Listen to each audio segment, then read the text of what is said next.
Now the Spirit speaks expressly that in the later times some shall depart from the faith, giving heed to seducing spirits and doctrines of devils, speaking lies in hypocrisy, having their conscience scorched with a hot iron, forbidding to marry, and commanding to abstain from meats, which God has created to be received with thanksgiving of them who believe and know the truth. For every created thing of God is good, and nothing to be refused, if it be received with thanksgiving. For it is sanctified by the word of God and prayer.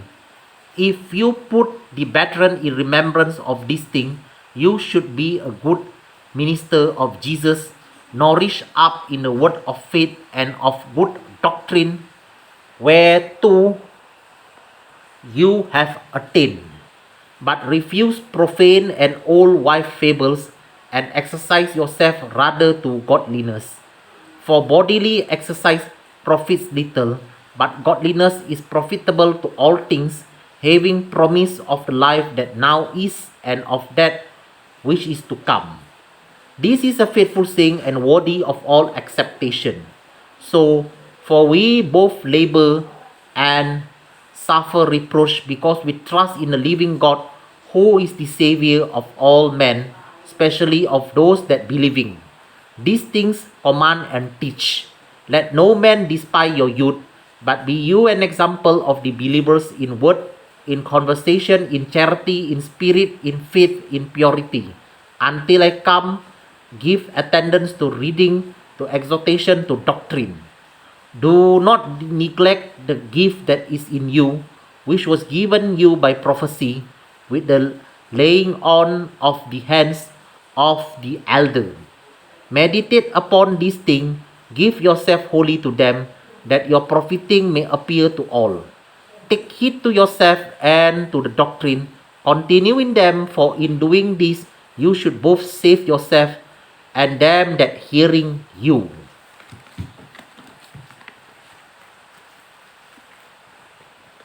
परंतु आत्मा स्पष्ट से कहता है कि आने वाले समयों में कितने लोग भार मारने वाली आत्माओं और दुष्ट मतों की शिक्षाओं पर मन लगाकर विश्वास से बहक जाएंगे। वो उन झूठे मनुष्यों के कपट के कारण होगा, जिनका विवेक मानो जलते हुए लोहे से दागा गया है, जो विवाह करने से रोकेंगे और भोजन की कुछ वस्तुओं से पारे रहने की आज्ञा देंगे, जिन्हें परमेश्वर ने इसलिए सृजा की विश्वासी और सत्या की पहचानने वाले उन्हें धन्यवाद के साथ खाएं, क्योंकि परमेश्वर की सृजी हुई हर एक वस्तु अच्छी है और कोई वस्तु अस्वीकार करने के योग्य नहीं, पर ये कि धन्यवाद के साथ खाई जाए, क्योंकि परमेश्वर के वचन और प्रार्थना के द्वारा शुद्ध हो जाती है। यदि तू भाइयों को इन बातों की सूडी दिलाता रहेगा तो यीशु का अच्छा सेवक ठहरेगा और विश्वास और उस अच्छे उपदेश की बातों से जो तू मानता आया है तेरा पालन पोषण होता रहेगा। पर अशुद्ध और बुरियों की सी कहानियों से अलग रहे और भक्ति की साधना कर, क्योंकि देह की साधना से काम लाभ होता है, पर भक्ति सब बातों के लिए लाभदायक है, क्योंकि इस समय के और आने वाले जीवन की भी प्रतिज्ञा इसी के लिए है। ये बात सच और हर प्रकार से मानने के योग्य है, क्योंकि हम परिश्रम और यत्न इसलिए करते हैं कि हमारी आशा उस जीवित परमेश्वर पर है, जो सब मनुष्यों पर और निश करके विश्वासियों का उदर करता है। इन बातों की आज्ञा दे और सिखाता रहे। कोई तेरी जवानी को तुच्छ ना समझने पाए, पर वचन और चाल चलन और प्रेम और विश्वास और पवित्रता और विश्वासियों के लिए आदर्श बन जा। जब तक मैं ना आऊँ तब तक पढ़ने और उपदेश देने और सिखाने में लोलीन रहे।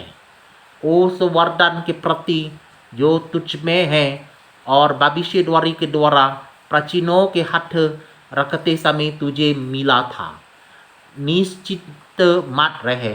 इन बातों को सोचते रहे और इन्हीं में अपना ध्यान लगाए रहे, ताकि तेरी उन्नति सब पर प्रकट हो।